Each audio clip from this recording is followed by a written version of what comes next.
of the Tarzan Twins by Edgar Rice Burroughs. Chapter 4. "We must be pretty near the train by this time," said Dick. Unless what?" demanded Doc. "We might not be on the right trail," suggested the other. "We might be lost after all." "Gee, don't say that, Dick. If we're lost now, we'll never find our way out.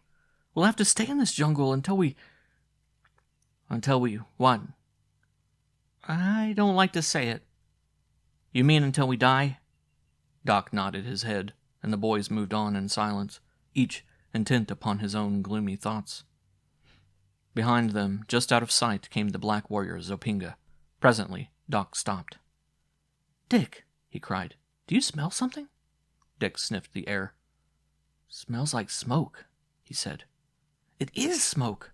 exclaimed Doc. "And I can smell food cooking, too. We're saved, Dick! We're saved! It's the train! Come on!" And both boys broke into a run. 100 yards of brisk running brought them to a sudden stop. Before them lay a clearing in the forest at the trail's end. In the center of the clearing was a palisade of poles surrounded by an enclosure. Above the top of the palisade they could see the cone-shaped roofs of grass-thatched huts, and through the open gates that faced them they could see the huts themselves and half-naked black people moving about. Outside the palisade, some women were hoeing in a little patch of cultivated ground. Dick and Doc took one look at the scene before they faced one another in silent consternation.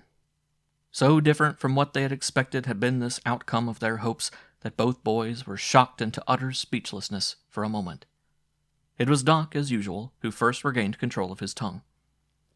"We're lost after all," he said. "What are we going to do?" "Maybe they're friendly natives," suggested Dick.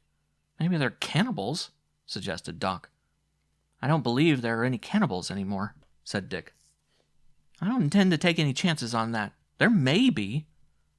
"Let's sneak back the way we came, then," whispered Dick. "They haven't seen us yet."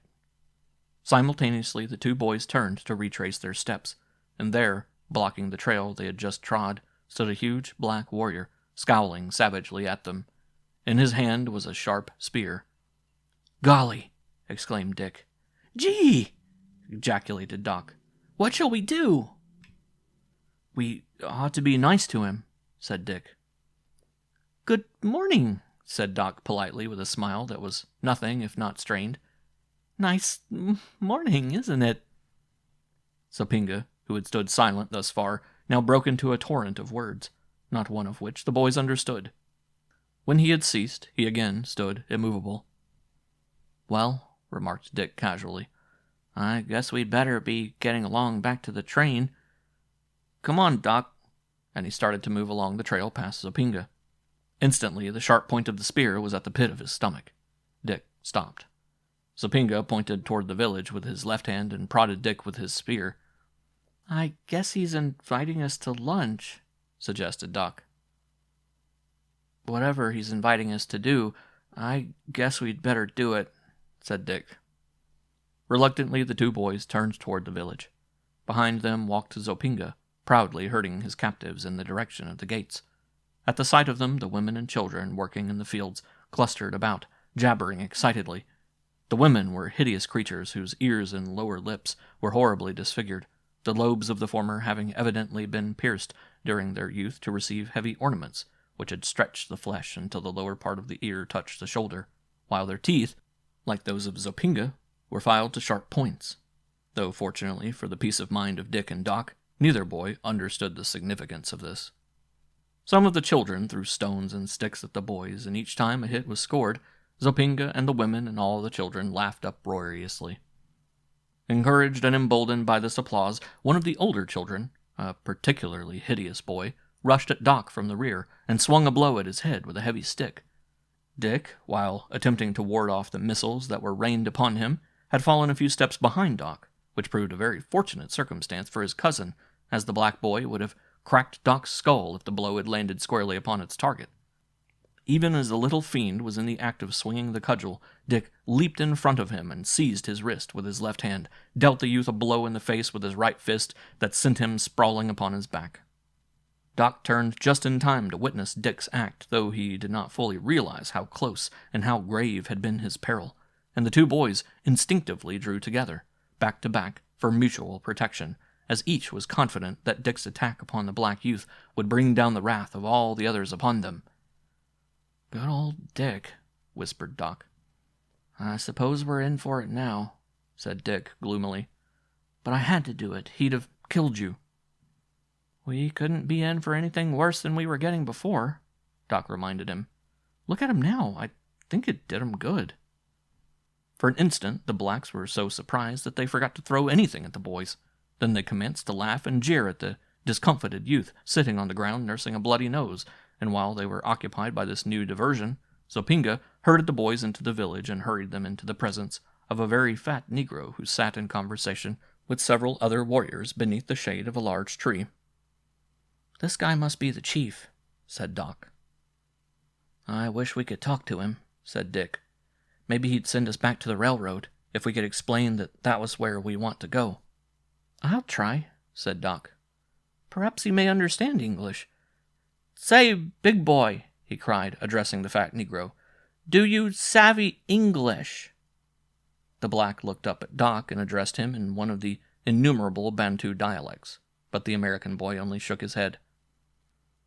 "Nothing doing along that line, Uncle Tom," said Doc with a sigh, and then brightening, "Hey, parlez-vous Songlaise?" Notwithstanding the bumps and bruises that he was nursing, Dick was unable to restrain his laughter. "What's so funny?" demanded Doc. "What's so funny?" "You're French." Doc grinned. "I must be improving," he said. "No one ever recognized my French as French before." "Your French there doesn't recognize it even as speech. Why don't you try making signs?" "I'd never thought of that. Good old Dick. Every once in a while he shows a gleam of intelligence. Here goes. Watch me. Rain cloud." He waved his hand at the Negro to attract attention. Then he pointed off in the general direction that he thought the railroad lay, after which he said, "Choo-choo," several times. Then he pointed first at Dick and then at himself, walked around in a small circle, looking bewilderedly from one direction to another. Stopping in front of the black, he pointed at him, then at Dick, then at himself, and finally out through the forest toward an imaginary railway, and again said, "Choo-choo, choo-choo." The Negro considered him a moment through red-rimmed, bleary eyes. Then he turned toward his fellows, jerked a grimy thumb in the direction of Doc, tapped his forehead significantly with a forefinger, and issued a few curt instructions to Zopinga, who stepped forward and pushed the boys roughly along the village street toward its far end. "I guess he understood your sign language all right," said Dick. "What makes you think so?" demanded Doc. "Why, he thinks you're crazy, and he's not far off." "Is that so?" Zopinga halted before a grass hut shaped like a beehive, with a single opening about 2.5 or 3 feet high, upon either side of which squatted a warrior, armed as was their captor. Zopinga motioned for the boys to enter, and as they dropped upon their hands and knees to crawl into the dark interior, he accelerated their speed with the sole of a calloused foot and sent them, one by one, into darkness that was only a bit less thick than the foul stench which pervaded the noisome den. End of Chapter 4.